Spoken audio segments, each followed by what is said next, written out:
A severed head can remain conscious for up to 30 seconds after decapitation. For Anne Boleyn, Henry VIII's second wife, this horrifying possibility was just one aspect of her execution that history books deliberately sanitize. The true story of her final moments reveals a psychological torture campaign, so methodical it would impress modern interrogators. Tower of London, May 2nd, 1536. The same fortress where Anne Boleyn had once prepared for her. Coronation now held her as a prisoner, awaiting death. But this wasn't just imprisonment. It was a 17-day psychological warfare campaign designed to break her mind before the sword could claim her head. Anne's cell was deliberately chosen for maximum impact. The same room where she had stayed before her coronation, now stripped of all royal comfort. Sleep became impossible as guards maintained constant noise outside her door, a calculated sensory torture to fragment her mental state. Thomas Cromwell visited her daily with fabricated evidence. Each session brought fresh accusations: adultery, incest with her brother George, conspiracy to poison the king.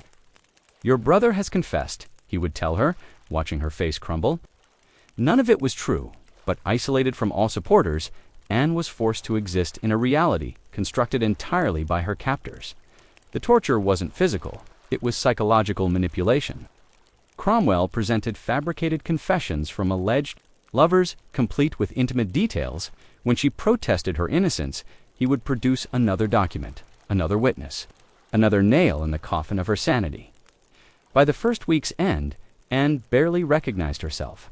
Her ladies-in-waiting reported she would stare at walls for hours, occasionally breaking into inexplicable laughter, a classic sign of psychological breakdown. The execution date was set, then postponed repeatedly. Each false alarm sent waves of terror and relief crashing over her, maximizing psychological damage. Asterisk, while Anne rotted in her cell, Henry's propaganda machine worked to reshape public opinion. The woman once celebrated as England's most accomplished queen was systematically transformed into a monster in the public imagination. Court poets commissioned to write verses condemning her as a scheming adulteress. Pamphlets appeared on London streets describing her alleged sexual depravity.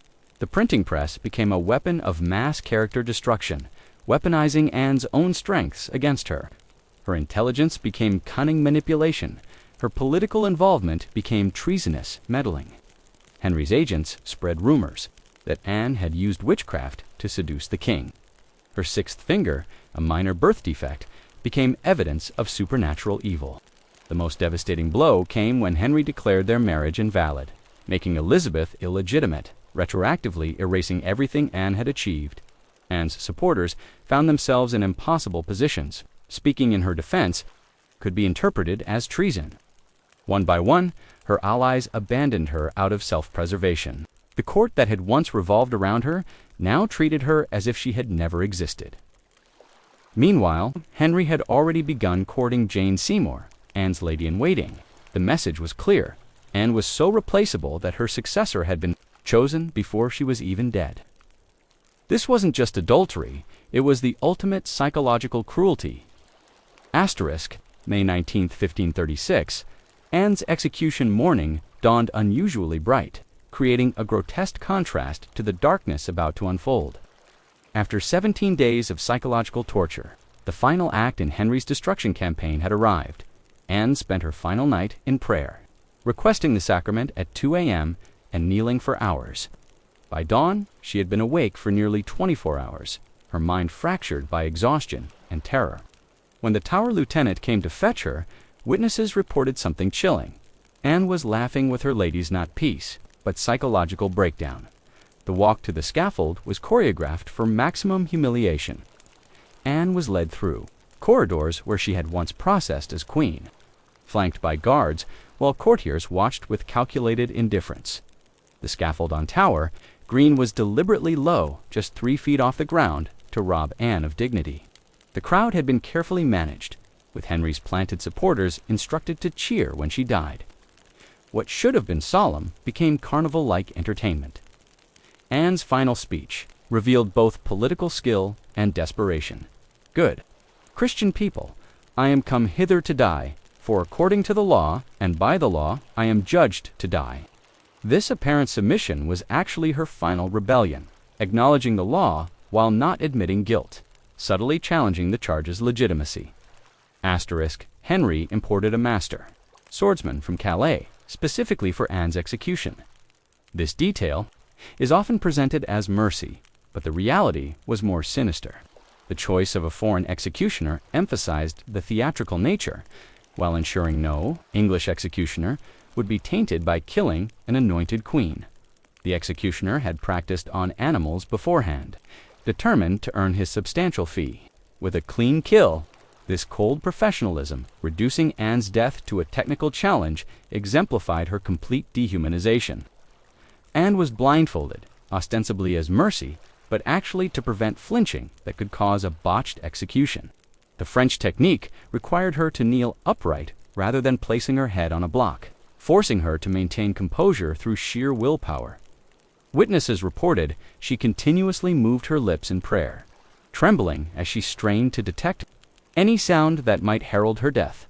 The psychological torment of knowing death approaches but not, when represents torture. Rarely acknowledged in sanitized accounts, the sword was razor-sharp and perfectly weighted for a swift horizontal strike.